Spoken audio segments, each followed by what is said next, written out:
আপনাদেরকে আমি নিয়ে এসেছি একটি সুন্দর পানের বরজে। দেখতেছেন সারিবদ্ধভাবে খুব সুন্দর একটা পানের বরজ।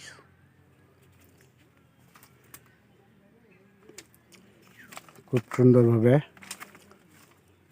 পান লাগানো আছে, সুন্দর।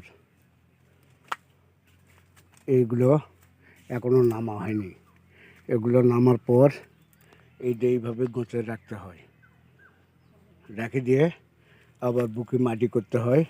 মাটি করলে সুন্দর হবে পানটা। পান ক্ষেত এমন একটা আবাদ যা খুব তাৎপর্যভাবে কাজটা করতে হয়। কাজটা অত্যন্ত যত্ন সহকারে করতে হয়। এই কারণে পানের আবাদ একটু যত্ন সহকারে না করলে পান ক্ষেত নষ্ট হতে পারে। তাই উঁচু জমিতে পান লাগাতে হয়। উঁচু জমিতে পান না লাগালে পানির জলাবদ্ধতার কারণে পান নষ্ট হয়ে যায়। এই যে নামা চলতেছে, ওনারা ভাত খাওয়া দাওয়া করতেছে।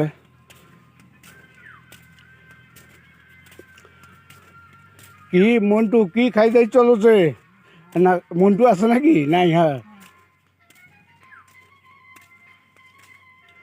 তোমার ওই যে পানে বড়দের ভিডিও করবে আইছে। এরা বরস কার? এই শাল তোর কদিনই এই পাকে টানা ছবিটা তুলি নাও। মই হয়েছে, উঠে গেছে, আর লাগবে না। হচ্ছে সুন্দর বড় জাওলা, এটা বড়দের মালিক।